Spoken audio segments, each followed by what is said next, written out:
வணக்கம். ஐயா சு. வெங்கடேசன் அவர்கள் எழுதிய வீரயுக நாயகன் வேல்பாரி பகுதி 58. கனவுகள் கலைந்த பின்னும் அவை நினைவிலிருந்து மறைவதில்லை. ஏனென்றால் கனவுகள் தோன்றுவதே நினைவு குழிக்குள்ளிருந்துதான். அவை மறைந்து கொள்ளும் இடமும் வெளிப்படுத்திக் கொள்ளும் இடமும் ஒன்றுதான். சிறகு நாவல்கள் மொய்த்து கிடக்கும் பொதினியின் குலமகளை கனவிலே பார்க்கும் முன் காலடி யோசை கேட்டு விழிப்புற்றான் பாரி. கனவு கலைந்தது. ஆனால் அதன்பின் நினைவு கலங்கியே இருந்தது. கனவின் ஆற்றல் அதுதான்.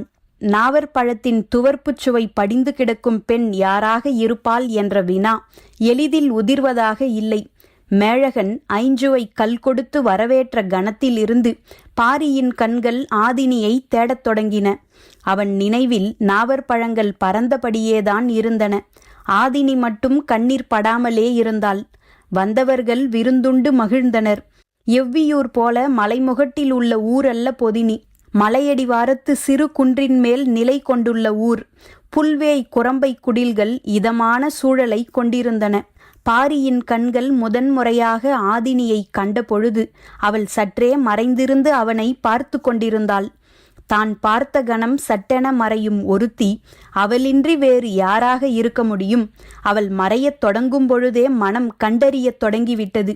அதன்பின் மனதை கட்டுப்படுத்தி அழைத்துச் செல்வது எளிதல்ல. இழுத்துச் செல்லுதல் இயல்பாய் வாய்க்குமோ பெண்ணுக்கு என்று வாரிக்கையனிடம் கேட்க வேண்டும் என்று தோன்றியது.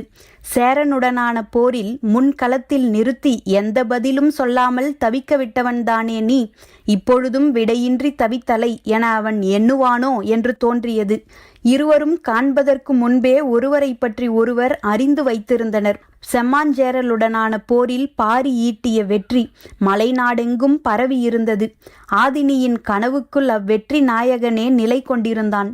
பாரியின் கனவுகளுக்குள் பறக்கும் நாவற்பழம் நிலை கொண்டிருந்தது. அவன் அந்த கதையை நம்பவில்லை. ஆனால் கதைகளால் சூழப்பட்ட ஒருத்தி பார்க்கும் முன்பே பழக்கமாகி விடுவாள். நன்றாக பழகிய ஒருத்தியை இன்னும் பார்க்கவே இல்லை என்றால் யாராவது நம்புவார்களா? காதல் இப்படித்தான் செய்யும். நீரற்ற குளத்தில் குளித்து நனைந்த கூந்தலோடு வருகிறவளுக்கு ஆடை கொடுக்க சொல்லி காதலனை அனுப்பி வைக்கும். உறக்கத்தில் பூக்கும் கனவு போல மயக்கத்தில் பூக்கும் கனவுதான் காதல். ஆனாலும் கனவை விட வலிமை மிக்கது. கனவு உள்ளுக்குள் மட்டுமே செயலாற்றுகிறது. தனக்குள் மட்டுமே பூக்கும் பூ. ஆனால் காதல் அப்படியல்ல. உலகத்தையே பூக்கச் செய்யும் பூ. பூத்து குலுங்கும் பொதினியின் இளங்காற்றினூடே திக்கு தெரியாமல் அழைந்து கொண்டிருந்தான் பாரி. தவித்தலைந்த அவன் கண்களுக்கு 2ஆம் நாள் காலையில் அவள் தென்பட்டாள். மயில் கொன்றை மரத்துக்கு மலர் சூடி வணங்கிக் கொண்டிருந்த ஆதினியை தற்செயலாய் பார்த்தான் பாரி. உடன் மேழகனும் வாரிக்கையனும் இருந்தனர். பார்த்த கணத்தில் பாரி நகர்தலற்று நின்றான். மேழகனும் வாரிக்கையனும் நின்றனர். ஆதினி மயில் கொன்றை மரத்தை பார்த்து நின்று வணங்கிக் கொண்டிருந்தாள். தான் நிற்பதற்கான காரணத்தை சொல்ல முடியாமல் நின்றான் பாரி. மேழகனோ அவள் மயில் கொன்றைக்கு மாலை சூட்டி வணங்குவதற்கான காரணத்தை சொல்ல முடியாமல் நின்றான். பொதினிமலை பெண்கள் தனக்கானவனை கண்டுவிட்டால் மயில் கொன்றை மரத்துக்கு மாலை சூட்டி மகிழ்வர். ஆதினி அதைத்தான் செய்து கொண்டிருக்கிறாள். அது மேழகனுக்கு புரிந்தது. ஆனால் அதை பாரியிடம் சொல்ல தயங்கி நின்றான். பாரியின் தயக்கம் வேறு விதமாக இருந்தது. சூட்டிய மாலையை எடுத்து அவளுக்கு சூட்டி விடுவோமா என்று எண்ணம் ஓடத் தொடங்கியது. தான் பரம்பின் தலைவன். வந்த பணி முடியாமல் பிற பணியில் கவனம் சிதறுவது அழகன்று எனத் தோன்றியது. எனவே அப்பணி முடியும் வரை ஆதினியை பார்ப்பதில்லை என்று முடிவு செய்து நடக்கத் தொடங்கினான். அவளின் முகம் பார்க்காமல் பொழுதை கடத்த முயன்றான் பாரி. அது அவ்வளவு எளிதாக இல்லை. பொதினியின் இளங்காற்றும் புல்மேடும் பெருமலையும் மணக்கும் மலைவாசமும் அவனை பாடாய்படுத்தின. ஆனாலும் மிகுந்த கட்டுப்பாட்டோடு எண்ணங்களை சிதறவிடாமல் இருந்தான். ஆனால் ஆதினியோ தனது நிழல் அவனது நிழலிற் படும்படி பொழுதுக்கு ஒரு முறை நடந்து கொண்டிருந்தாள். அவள் கைவீசி நடந்த பொழுது வலக்கையின் நீள் நிழல் தனது மார்பை அணைத்துச் சென்ற பொழுது துடித்து போனான் பாரி. நிழலுக்குள் புகுந்து உடலுக்குள் வெளிவந்து கொண்டிருந்தாள் ஆதினி. என்னதான் செய்ய முடியும் பாரியால்? 3ஆம் நாள் மாலை நேரத்தில் பொருத்தமான சூழலில் சாணைக்கல் பற்றிய பேச்சு வந்தது. வாரிக்கையனும் கூழையனும் மிகுந்த மகிழ்வோடு அதில் பங்கெடுத்தனர். பாரி அக்கல்லினை பரம்புக்கு தந்துதவ வேண்டும் என்று கேட்டான். மேழகனும் அதற்கு சம்மதித்தான். இப்பேச்சு நடந்து கொண்டிருக்கையில் சற்று தொலைவில் நெல்லி மரமொன்றின் அடியில் தோழிகளோடு வீற்றிருந்தாள் ஆதினி. பாரி கேட்டதும் மேழகன் ஒப்புக்கொண்டதும் ஆதினியின் காதிலே விழுந்தன. ஒரு கணம் திகைத்தாள் ஆதினி. பாரியா இதனை கேட்டது என மீண்டும் ஒருமுறை மனதுக்குள் உறுதிப்படுத்தினாள். அவள் கண்கள் கலங்கின. சட்டென அவ்விடம் விட்டு அகன்றாள். உடனிருந்த தோழிகளுக்கு காரணம் புரியவில்லை. மேழகன் சாணைக்கல்லினை தர ஒப்புக்கொண்டதற்கு பிறகுதான் பாரியின் மனம் இயல்பு நிலைக்கு திரும்பியது. அதன்பின்தான் அவன் கண்கள் ஆதினியை தேடத் தொடங்கின. அவள் நெல்லிமரம் விட்டு அகன்றிருந்தாள். தேடி பார்த்தான். அவளை காணவில்லை. மறுநாள் காலையில் எழுந்ததும் பாரியின் கண்கள் அவளைத்தான் தேடின. மேழகன் வந்தான். சாணைக்கல் இருக்குமிடம் செல்ல எல்லோரும் ஒன்று கூடினர். ஆனால் ஆதினி கண்ணில் தட்டுப்படவே இல்லை. 3 நாள்களாக தனது நிழலோடு உரசி நகர்ந்த அவள் இப்பொழுது கண் பார்க்கும் வெளியிலேயே இல்லையே, ஏன் என புரியாமல் திகைத்தான். ஆதினியின் தோழிகளுக்கும் இது புரியவில்லை. பார்த்த கணம் முதல் பாரியை விட்டு அகலாத ஆதினியின் கண்கள் இப்பொழுது அவன் இருக்கும் திசை பக்கமே திரும்ப மறுப்பது ஏன் என்று அவர்களுக்கும் புரியவில்லை. சாணைக்கல்லை அரக்கோடு கலந்து பேருருளையாகச் செய்து காய வைப்பதை பற்றி மேழகன் விளக்கினான். பாரி அதை பார்த்து கொண்டுதான் இருந்தான். ஆனால் கல்லும் அரக்கும் ஒட்டாமல் இருக்கும் துயரம்தான் அவன் மனதில் இருந்தது. சாணைக்கல் காய்வதற்கு நாள்கள் ஆயின.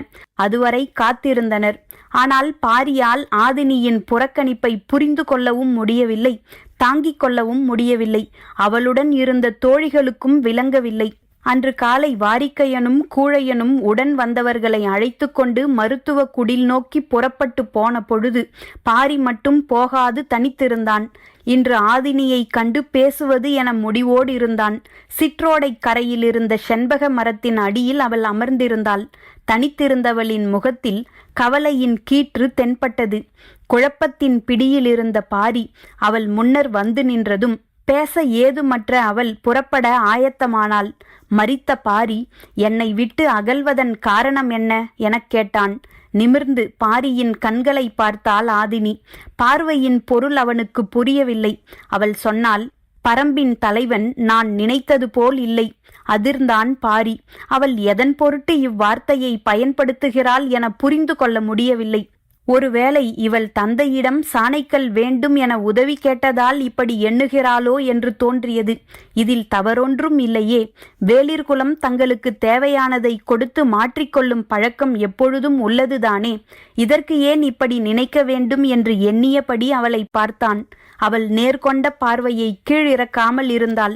அவளின் உறுதி பார்வையின் கோணத்திலேயே வெளிப்பட்டு கொண்டிருந்தது. பாரியால் புரிந்து கொள்ள முடியவில்லை. யான் செய்த பிழை என்ன என்று கேட்டான். குலத்தலைவனுக்கு எது அழகு? தன் குலம் காக்கும் துணிவும் வீரமும். அவை இரண்டும் இருப்பதால்தான் அவன் தலைவனாகிறான். ஆனால் அவனுக்கு அழகு சேர்ப்பது அவற்றையும் மீறிய பண்புகள்தானே. இது கேள்வி அல்ல, விடை. நான் பண்பு பாராட்டுவதில் குறையேதும் வைத்தேனா என்று மனதுக்குள் எண்ணத் தொடங்கிய பொழுதே குரலின் வீரியம் குறையத் தொடங்கியது. சிறு செருமல் கொண்டு நிலைமையை சமாளித்தபடி பாரி கேட்டான். நீ கண்டறிந்த குறையை தயக்கமின்றி சொல். குறையை சொல்வதில் எனக்கு தயக்கமில்லை. ஆனால் சொல்லும் உரிமை இல்லாததே எனது தயக்கத்துக்கு காரணம். நீ மயில் கொன்றைக்கு மாலையிட்ட பொழுதே மன அளவில் நாம் உரிமை கொண்டு விட்டோம். பின் ஏன் தயங்குகிறாய்? ஆதினிக்கு சற்றே அதிர்ச்சியாக இருந்தது. பொதினியின் வழக்கத்தை அதற்குள் பாரி அறிந்து கொண்டானே என்று தோன்றியது. பரம்பின் தலைவன் வந்துள்ளான் என அறிந்ததிலிருந்து எனது மனம் நிலை கொள்ளவில்லை. வேளிர் கூட்டத்தின் இணையற்ற வீரனாக உம்மை பற்றிய கதை காடெங்கும் பரவி கிடக்கிறது. உன்னை பார்க்காமலே நான் காதல் கொண்டு கிடந்தேன். உனது வருகை நான் காதல் கொண்டு நீண்ட நாட்களுக்கு பின்னர்தான் நடந்தது என்றாள். பாரி வியப்புற்று கேட்டுக்கொண்டிருந்தான். ஆனால் சொல்ல சற்றே தயங்கினாள். பாரி அவளது வார்த்தையை கூர்ந்து கவனித்தான். பொதினிமலை வருகிறவர்கள் தம் குலங்காக்க மருத்துவ உதவியைத்தான் கேட்பார்கள். நீயோ ஆயுத உதவியை கேட்டாய். என்னால் அதனை ஏற்க முடியவில்லை. ஆதினி கூறிய பிறகு பாரியின் மனவழுத்தம் சற்றே குறைந்தது. அவன் சொன்னான், வேளிர் கூட்டத்தில் மருத்துவ அறிவில் உச்சங்கொண்டவர்கள் பொதினிமலை வேளிர்களே என்பதை நான் அறிவேன். ஆனால் எங்களுக்கு தேவையானதைத்தானே நாங்கள் கேட்க முடியும். மறுமொழி ஆதினியை மேலும் அதிர்ச்சிக்குள்ளாக்கியது. தங்களுக்கு என்ன தேவை என்பதையே அறியாமல் குலத்தலைவன் எப்படி இருக்க முடியும்? ஆதினியின் சொல் கடுந்தாக்குதலாக இருந்தது. எதன் பொருட்டு இவ்வார்த்தைகளை பயன்படுத்துகிறாள் என்பது பாரிக்கு புரியவில்லை. பரம்பின் தேவைகளை நான் அறியவில்லை என்றா சொல்கிறாய்? கேள்வியை பாரி முடிக்கும் முன் ஆதினி சொன்னால், ஆம். மீண்டும் அதிர்ந்தான் பாரி. பரம்பு நாட்டை பார்த்தறியாதவள் பரம்பின் தேவையை நான் அறியவில்லை என்று எப்படி சொல்ல முடிகிறது? அதிர்ச்சியும் ஆவேசமுமாக மாறியது மனம். சற்றே மனதை அமைதிப்படுத்தியபடி பாரி சொன்னான், நீ பரம்பை அறியாதவள். பரம்பும் தேர்ந்த மருத்துவ குடிகளை கொண்டதுதான். எனவே எங்களுக்கு அது சம்பந்தமான தேவை எதுவும் எழவில்லை. எனவேதான் நாங்கள் மருத்துவ உதவி எதுவும் கேட்கவில்லை. சாணைக்கல் என்று பாரி பேசிக்கொண்டிருக்கும் பொழுது கையை உயர்த்தி பேச்சை நிறுத்தச் சொன்னாள் ஆதினி. அவள் பார்வையில் இருந்த அழுத்தமும் கையை உயர்த்திய வேகமும் இடைவெளியின்றி நிறுத்தியது பாரியின் சொற்களை. பாரி விழி அசையாமல் அவளை பார்த்து கொண்டிருந்தான். ஆதினி சொன்னால், மருத்துவ தேவை எதுவும் இல்லாத ஒரு குலம் தன் குல ஆசானின் 3 மகன்களையும் ஆட்கொல்லி மரத்துக்கு சாக கொடுப்பானேன்? ஒற்றை கேள்வியால் பாரியை 2 கூறாக பிளந்தாள் ஆதினி. தொலைவில் கூழையனும் வாரிக்கையனும் பிரண்டை தேய்த்த சிரட்டையையும் பூனை வணங்கியையும் பார்த்துவிட்டு பாரியை நோக்கி வந்தனர். அவர்கள் வருவது அறிந்த ஆதினி அவ்விடம் விட்டு நகர்ந்தாள். உரைக்கல்லென நிலை கொண்டிருந்த பாரியை பார்த்த வாரிக்கையனும் கூழையனும் திகைத்து நின்றனர். பாரியின் அதிர்ச்சி கலைய நாளானது. சாணைக்கல் காய்ந்து கொண்டிருந்தது. செங்கார் சேவல் விருந்து நாள்தோறும் நடந்தது. பாரி அதன்பின் ஒவ்வொன்றாக அறியத் தொடங்கினான். ஆட்கொல்லி மரத்தின் அருகிற் செல்ல பொதினி மருத்துவர்கள் வழி கண்டுள்ளனர் என்பது பிறகுதான் தெரிய வந்தது. சேராங்கொட்டை விதையுடன் 3 விதமான மூலிகைகளை அரைத்து உடலெங்கும் தேய்த்து கொண்டால் அதன் அருகில் சென்று வரலாம் என்று சொன்னார்கள்.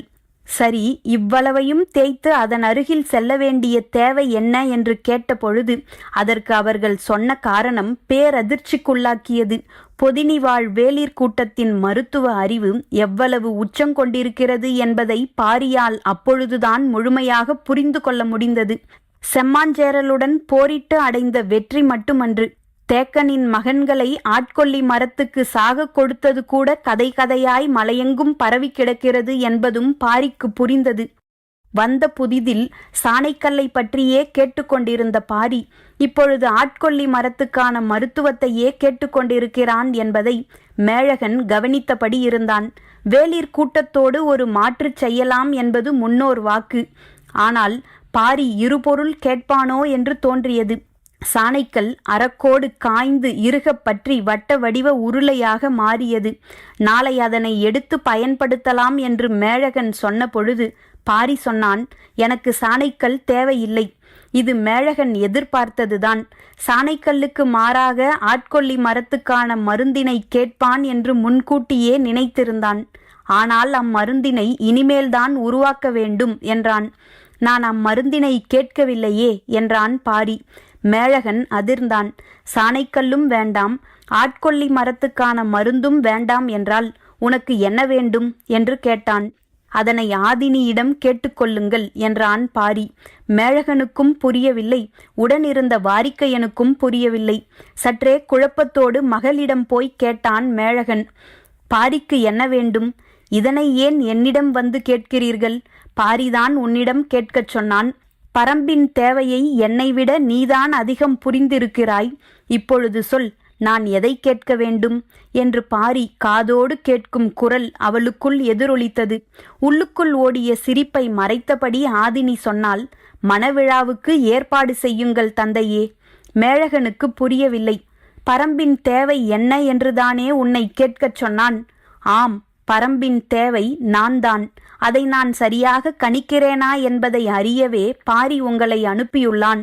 மேழகனுக்கு இப்பொழுதும் புரியவில்லை. ஆதினி மீண்டும் சொன்னாள், என்னை வைத்தே என்னை கணிக்கும் ஒரு விளையாட்டை பாரி விளையாடுகிறான். அது மட்டுமன்று, பரம்பு மீதான எனது அக்கறையை காதல் கொண்டு உரசி பார்க்கிறான். சாணைக்கல்லில் இரும்பை கூர்த்தீட்டி பார்ப்பது இதுதான் தந்தையே. ஆதினி சொல்வது விளங்குவது போல இருந்தது. ஆனாலும் காதலின் ஆழத்தை அடுத்தவர் விளங்கிக் கொள்ளுதல் எளிதன்று. நிலைமையை சமாளித்தபடி மேழகன் சொன்னான், நீ கடந்த சில நாள்களாக அவனை திரும்பிக் கூட பார்க்காமல் இருந்ததால் உனக்கு அவனை பிடிக்கவில்லையோ என்று நினைத்து விட்டேன். இவ்வளவு ஆற்றலும் அழகும் கொண்ட காதலனை பார்த்து கொண்டே விலகி நடப்பதை விட பார்க்காமல் திரும்பி நடப்பதுதான் உயிர் வாழ்வதற்கான சிறந்த வழி. அதன் பிறகு மேழகன் பேசவில்லை. மணவிழாவுக்கு வரச் சொல்லி எவ்வியூருக்கு வீரர்களை அனுப்பி வைத்தான் வாரிக்கையன். 4 அருவிகளையும் 8 முகடுகளையும் கடந்து பாய்ந்து சென்றது காதலின் கதை. பொதினியின் மகிழ்வுக்கு அளவேதும் இல்லை. விருந்து நாள்தோறும் நடந்தது. பரம்போடு மன உறவு காண்பது வேளிர்குலப் பெருமை என ஊரே மனம் நெகிழ்ந்து கொண்டாடியது. இறைச்சிகளின் சுவை சுனை நீரின் கலவையோடு இணைந்தது. இவ்விருந்தில் பரிமாறப்படும் இறைச்சிகள் இவ்வளவு சுவையோடு இருப்பதற்கு சுனை நீர் முக்கிய காரணம். இடிவிழுந்து பாறைகள் பிளவுறுதல் ஒவ்வொரு ஆண்டும் நிகழ்ந்து கொண்டே இருக்கிறது. ஆனால் பாறையின் பிளவுகளின் ஊடே உருவாகும் புதிய சுனை நீர் கடினத்தன்மை கொண்டிருக்கும். ஆழப்புதைந்த இடியில் உருவான நில உப்பு நீரில் கலந்து சில மாதங்களாவது வந்து கொண்டே இருக்கும். அந்நீரில் வேக வைக்கப்படும் இறைச்சி இணையற்ற சுவை கொண்டிருக்கும். விழுந்த இடியின் நாட்கணக்கும் பிடிப்பட்ட விலங்கின் வயது கணக்கும் இணைந்துதான் இலையில் விருந்தாகிறது. இயற்கையின் வெவ்வேறு ஆற்றலை உணவாக சமைக்க தெரிந்ததுதான் மனிதனின் மகத்தான கண்டுபிடிப்பு. பொதினி மக்கள் இறைச்சி தொடங்கி இடிவரை பலவற்றை சமையலுக்கு பயன்படுத்தினர். மண்ணும் தாதுக்களும் என்னவெல்லாம் செய்யும் என்பதில் இவர்களுக்கு இருக்கும் ஆற்றல் இணை சொல்ல முடியாதது. புதிய இடியூற்றின் சுனை நீர் கொண்டே விருந்துக்கான இறைச்சி ஏற்பாடானது. வாரிக்கையனும் உடன் வந்த எவரும் எதனையும் விட்டு வைக்காமல் விருந்தை உண்டு மகிழ்ந்தனர். பொதினியின் ஐஞ்சுவை கல்லுக்குள்ள குணம் தனிதான். அதனை விளக்கியபடியே மேழகன் சொன்னான், ஆதினி மயில் கொன்றை மரத்துக்கு மாலையிட்ட அன்றே இத்திருமணம் முடிவாகிவிட்டது. சின்னதாய் சிரித்தான் வாரிக்கையன். ஏன் சிரிக்கிறீர்கள் எனக் கேட்டான் மேழகன். அதற்கு முன்பே முடிவாகிவிட்டது என்றான் வாரிக்கையன். மேழகனுக்கு புரியவில்லை. பரம்பின் ஆதிக்கல்லான ஆலம்பனை கல்லை மன உறவுக்காக மட்டுமே கொடுக்கும் பழக்கம் எங்களுடையது என்றான் வாரிக்கையன். அப்படியென்றால் நீங்கள் சாணைக்கல்லுக்காக வரவில்லையா? சாணைக்கல்லுக்கு மட்டுமென்றால் பாரி ஏன் வர வேண்டும்? நாங்கள் மட்டும் போதாதா? பாரி அறிந்துதான் வந்தானா? சிரித்தபடி வாரிக்கையன் சொன்னான், நாங்கள் யாரும் அறிய மாட்டோம் என்று நம்பி வந்தான். அவன் அப்பனுக்கே மனமுடித்து வைத்தவன் நான். என்னிடமே விளையாடுகிறான் என்றான். உங்களுக்கே இந்த செய்தி தெரியாதா? சாணைக்கல்லை பற்றி செய்தி சொன்ன முதுபாணனிடம் இவன் அதிகம் வினவியது ஆதினியை பற்றித்தான். அப்படியா எனக் கேட்டான் மேழகன். இடிநீரில் இறைச்சியை சேர்க்கும் உங்களுடைய அறிவைப் போலத்தான் ஆயுதத்தோடு ஆதினியைச் சேர்த்தான் பாரி. மேழகன் வியப்பிலிருந்து மீள நேரமானது. குன்றின் சிறு பாறை முனையில் அமர்ந்திருந்தான் பாரி. அவனது தோளிலே சாய்ந்திருந்தாள் ஆதினி. கும்மிருட்டு நிலை கொண்டிருந்தது. பாறையின் முகப்பில் ஏன் அமர வைத்திருக்கிறாள்? ஏதாவது காரணம் இருக்கும் என்று சிந்தித்தபடி இருந்தான். இருளுக்குள்ளிருந்து முழு நிலவு மேலேறி வரும் நேரம் நெருங்கிக் கொண்டிருந்தது. பற்றிய தோளிலிருந்து முகம் விலக்காமல் ஆதினி கேட்டாள், எதை பற்றி சிந்தித்து கொண்டிருக்கிறீர்கள்? மெல்லிய குரல் மேலெழுந்து வந்தது. குலத்தின் தலைவனுக்கு எது அழகு? ஆதினி இதனை எதிர்பார்க்கவில்லை. விடை சொல்ல வாயெடுத்தவள் சற்றே அமைதியானாள். ஏன் விடை சொல்ல மறுக்கிறாய்? அழகான தலைவன் தன் குலத்தோடு சேர்த்த பிறகு நான் சொல்ல என்ன இருக்கிறது? சொல்லி நிறுத்திய ஆதினி அசைவற்று அவனை பார்த்து கொண்டிருந்தாள். காதலியிடம் கற்றுக்கொள்ளும் சுகம் ஆணுக்கு வாய்ப்பது அரிது. நீ எனக்கு என்னுடைய அறியாமையை காண்பித்தாய். என்னுள் புகும் உனது ஆற்றல் என்னை திகைக்கச் செய்துவிட்டது. ஆதினி சொன்னால், என்னுள் புகும் உனது ஆற்றல் என்னை என்ன செய்கிறது தெரியுமா? பாரி மெல்ல தலையசைத்து தெரியவில்லை என்றான். அவன் தோள் தழுவிய கையை சற்றே மேல் நகர்த்தி, இந்த அறியாமைதான் பேரழகு என்றாள். இமைகள் மூடத் தலைப்பட்ட பொழுது உச்சி மலையிலிருந்து பெருங்காற்று வீசி இறங்கியது.